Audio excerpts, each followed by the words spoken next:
because today I thought I would just chat a little bit about what's been going on with my health. No, the cancer is not back, at least as far as I know. I am sitting right at the 4-year mark right now. I have another, checkup, those scans and all of that scheduled for in January. And it should have been done by now, but they've been kind of hard to get in touch with. That's not what I wanted to talk about. I went, alright, so in case you don't know, I had cancer. I don't have a hard palate of my mouth. I wonder if I can show you what it actually looks like up in there. I can.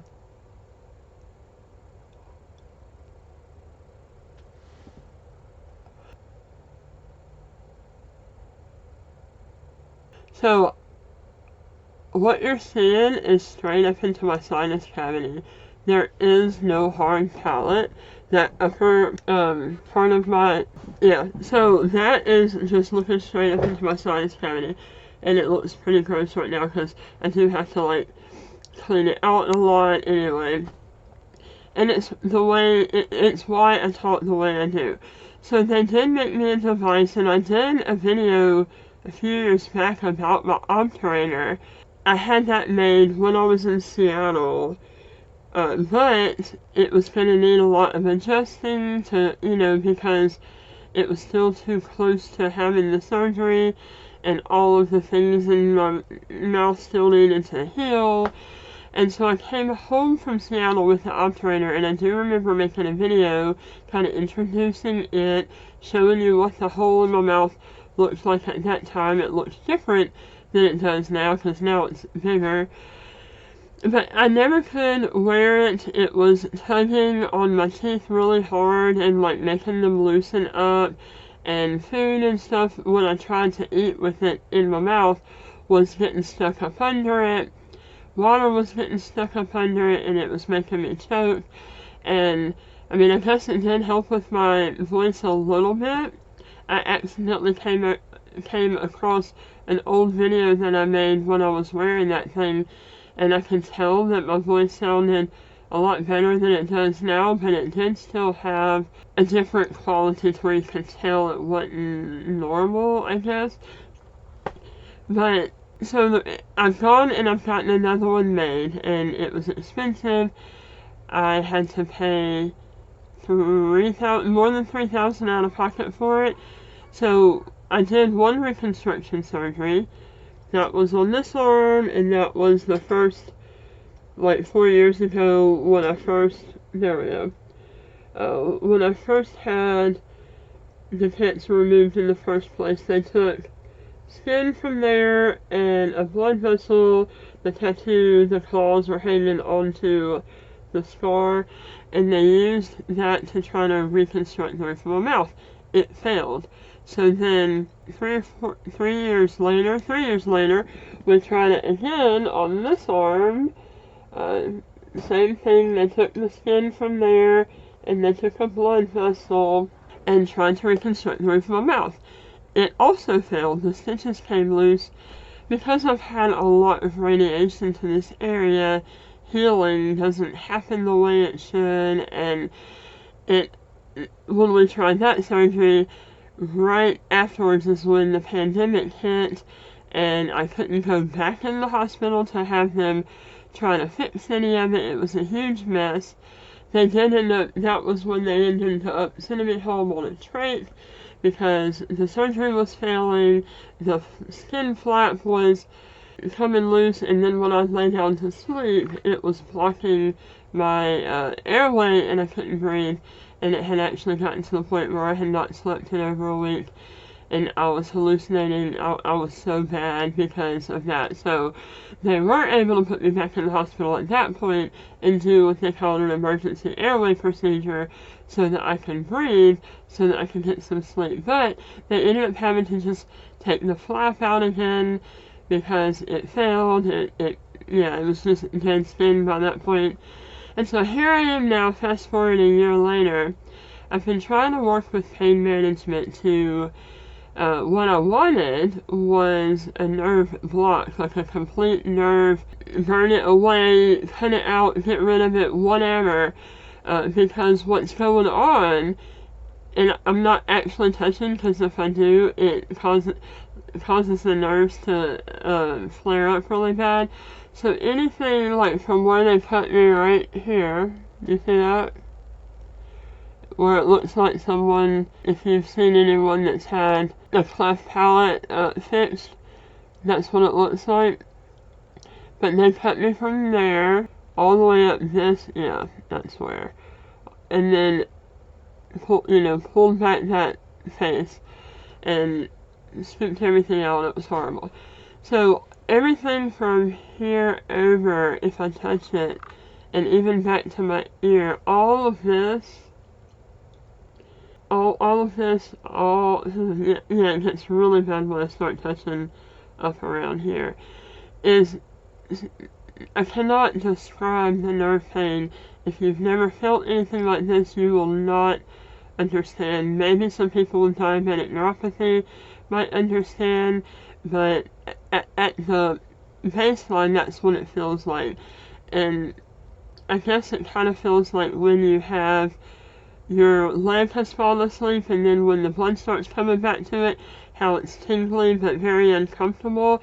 That's what it feels like all the time, but when it's worse, it feels like an electric shock, or like there's a bug crawling on me. In fact, I was getting stung by bees at one point, and I could feel that I was getting stung by the bees, but I've learned to ignore the pain on this side of my face, because I know that it's not a bug or anything. I know it's just the nerves. So at one point there was bees stinging my face, and I didn't know it because I thought that it was just the nerves acting up again. So because of that, I can't wear that new expensive obturator that I had made. And if you don't know what an obturator is, it's like a denture, but it doesn't just have the teeth part, it has like a whole, I'll take a picture of it, put it up here, and if I can't take a picture of mine, I'll find one on the internet that looks similar. And it just goes up there and covers that hole so that I can speak better and eat better and all that. But because it goes literally all the way up in there, in that sinus cavity and everything, because it needs to have a good seal, well, it touches all that stuff where there's the nerve pain and everything, and it sets it off so bad that I can't wear it. I'm going to insert a little clip here of me going into the pain management doctor to have the procedure done, where he was going to inject something, and hopefully that was going to help. And so in this video, you'll see that I looked kind of happy, and I had hope. I had hope that this was going to work, and I would finally be able to wear the obturator, sound better. I have to talk for a living for my job, right? Plus I'm tired of just all that gunk from my sinuses, just wants to drain right into my mouth, and it's disgusting, but it's my reality. And now I find myself in a position where I might want to date again at some point, and I don't know how to navigate any of that. I can't stand anything touching my mouth or my face, so kissing is out of the question. Who's going to want to have a relationship with someone that can't do basic relationship stuff? So I had a lot of hope that this procedure was going to help me, and it was going to solve a lot of my issues, but obviously it didn't. But here's the video, real quick, I'll let you see that.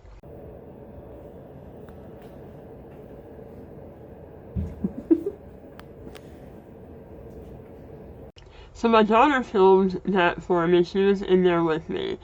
And the doctor, I don't want to make this video any longer than it already is, but he injected into the wrong place.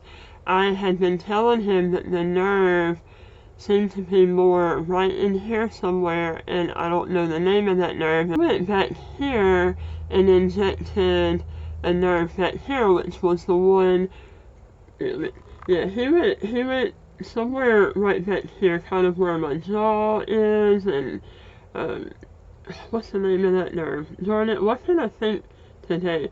But he injected back here, which is the site of where the cancer originally was. So he didn't listen to me basically. This hasn't been hurting. I mean, sometimes it does because that nerve was damaged too, but this back here, when it hurts, what it does is it makes me feel like I have a bad earache, or like there's something wrong with a tooth back here, which I don't have teeth back there anymore. They've all been pulled, or up here on the top jaw. So I mean, they actually took that whole jaw out. I have no jawbone. I have no teeth. Nothing from, let's say, here back is a partial that I'm wearing. It's not my real teeth. When this does hurt, it's more of an achy pain, like I said, like a toothache or an earache. Well, he went back here and injected that nerve. And so this area has been highly inflamed and feeling basically the way it felt when the cancer was there in the first place. That's what it's been feeling like since I had that procedure done, because he aggravated that nerve. But he didn't get anywhere near the nerve that is actually causing me the most of trouble. Like, it literally won't let me sleep at night. It's so bad, it's so painful, it's so disruptive to my daily life. Like, something needs to be done about it. It really, really does.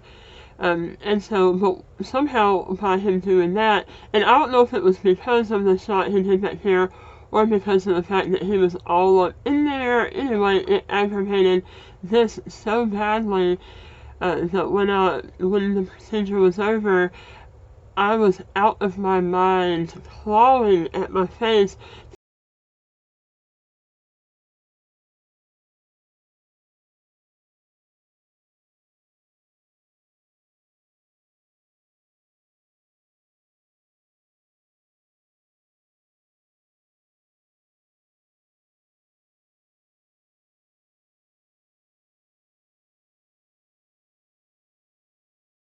telling him it hurts so bad, make it stop, make it stop, make it stop, please, I can't stand this. I and I was crying, and I was out of my mind in pain, and he just said, well, I've given you all the medicine I can give you, you're overreacting, and just sent me home. He was so rude to me. My daughter was there, I'm not imagining it. She said he was really rude, and anyway, it was horrible. So the one thing that he did was the shot in the wrong spot, right? He also didn't listen. The medicine that they give you to calm you down right before surgery, and it's also supposed to have amnesiac properties, it doesn't do that to me, and I told him that. Maybe he was dismissive to me right after the procedure because he thought I wouldn't remember any of it anyway because I had had that medicine. But if he had listened to me, he would have known that that medicine didn't work for me. I mean, it did nothing to me, so it was pointless for him to give it to me. And then the pain medicine that he gave me also was one that literally does absolutely nothing for me.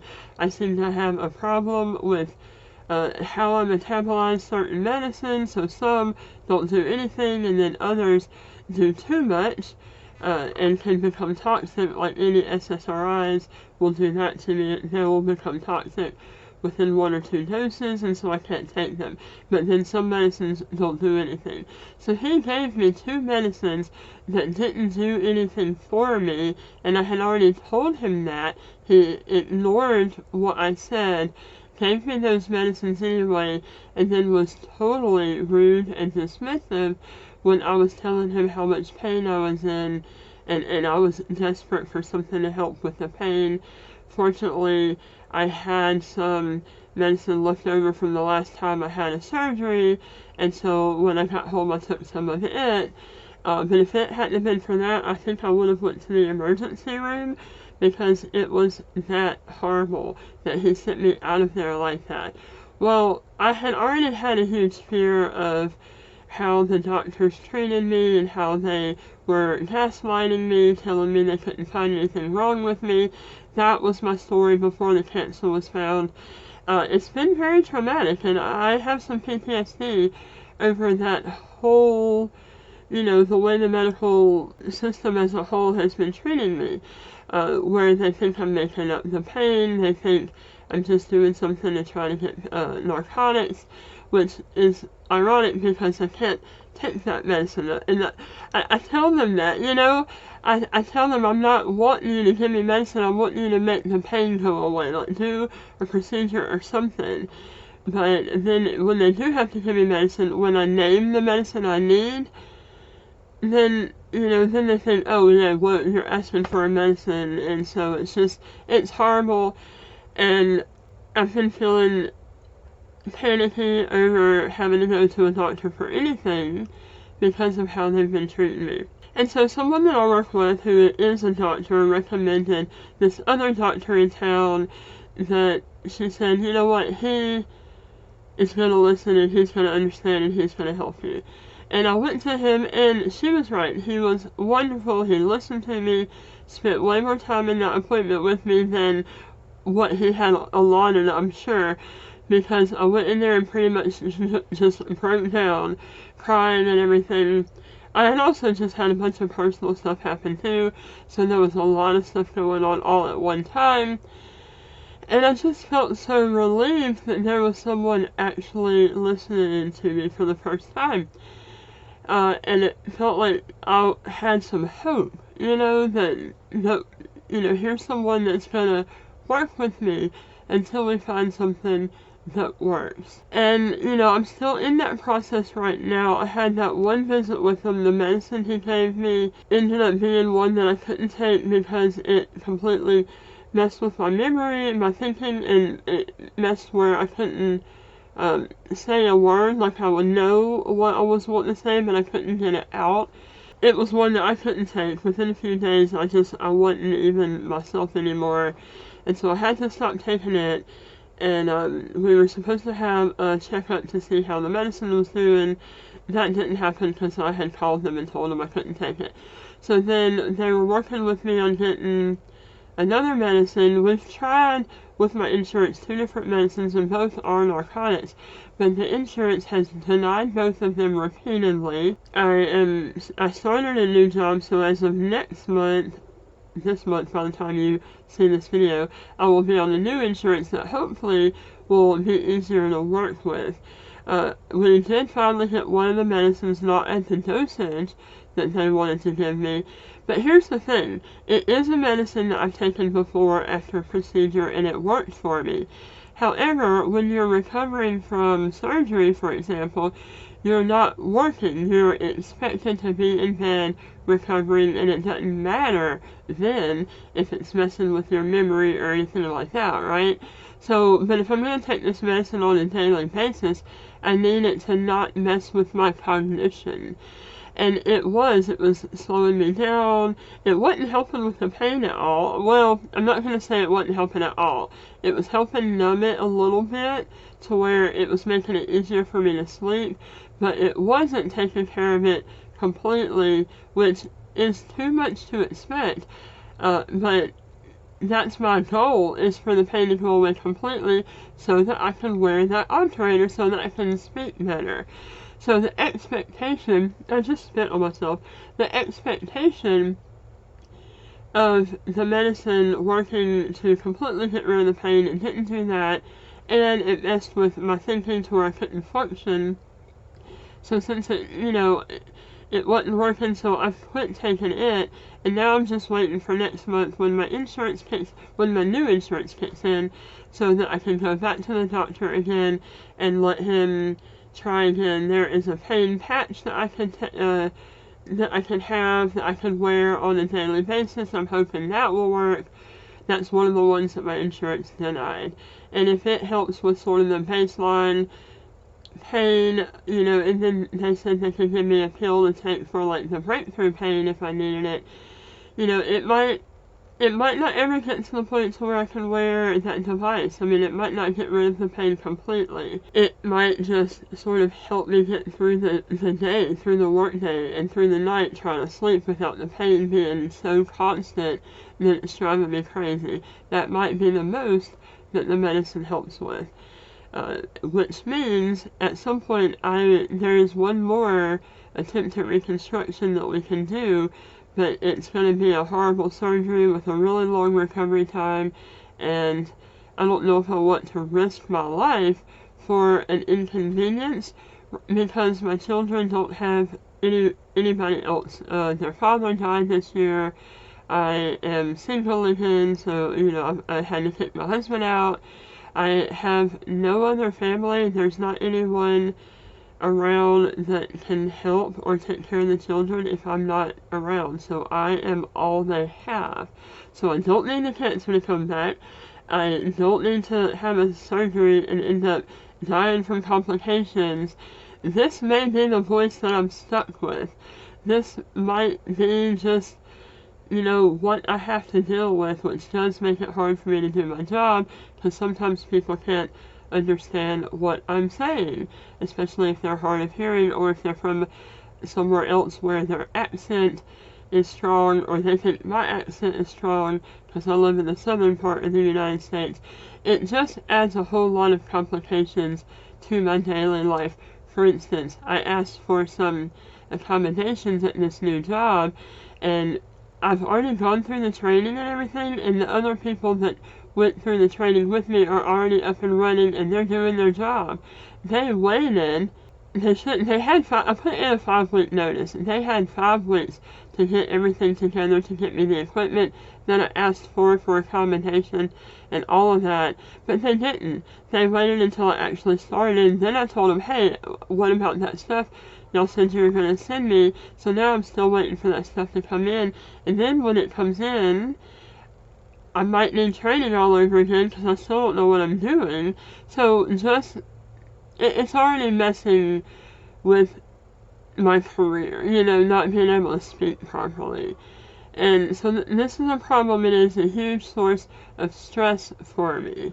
I do the best I can, and I try to stay positive for the most part, but sometimes it just all catches up to me, and it just gets to the point where I don't want to say I have a breakdown, because I don't break down and go into the hospital because of it or anything, but let me just say there are some days that are harder than others. And on top of that, with my other job that I do, publishing, there has been 2 authors for sure that have been really horrible to me, and even though they have known up front that that's not my main job, that I don't make money doing that, and that I am really behind on emails all the time, they'll be all super nice up front while we're doing all the editing and while they're excited about their book being published, but the minute it doesn't sell good, or whatever, then they want to turn it on me and blame me that somehow it was my fault instead of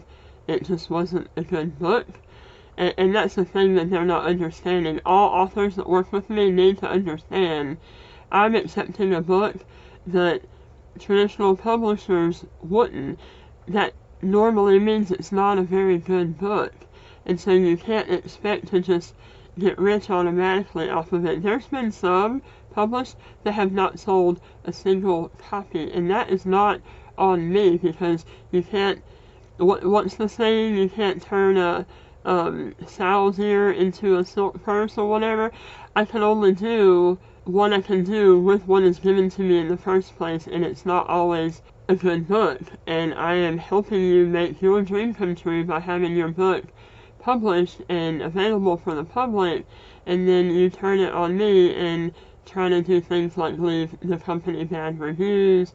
You try to turn some of the other authors against me, try to get me in trouble by accusing me of just not paying you out your money. Dude, your book is not selling. There's no money to give you, and you have a way to check and see if the book is selling on your Author Central account. So I know I'm getting off topic a little bit there, but this video is just mainly me letting you know what's been going on in my life lately, and me getting behind in things like the work that I need to do in the publishing company is in part due by I'm always recovering from some other procedure. Alright, so as I was saying before I got interrupted, I do get behind in some of the duties that I've obligated myself to, such as with my publishing company, but that's because I'm always recovering from a surgery or a procedure or dealing with immense stress over, the way the medical community treats me, and, needing to take some mental health days, and more recently, this whole year has been awful. We've had a lot of tragedies, and, me recently having a change in my old household and becoming single has just left me with a lot of stress, and probably none of those authors are going to watch this video or anything, but maybe they will. I'll post this on my blog on my website, and then maybe some of them will watch it and understand a little bit more about what I'm going through. But the thing is, if you are watching this, you guys, I keep you updated on that page where you have to have that password to access, and I've always let all of you know from the beginning that I'm not going to be responding to emails right away and all of that, and I keep you updated all the time on what's going on. I don't work for you. You came to me basically for a favor. I don't work for you, and you don't get to boss me around. Alright guys, that's what's been going on in my life. There are a few more updates. I'm going to do another video at some point soon to let you know some of the other stuff that's been going on, just sort of a daily vlog sort of thing. I appreciate your support, and I'll see you in the next video. Bye.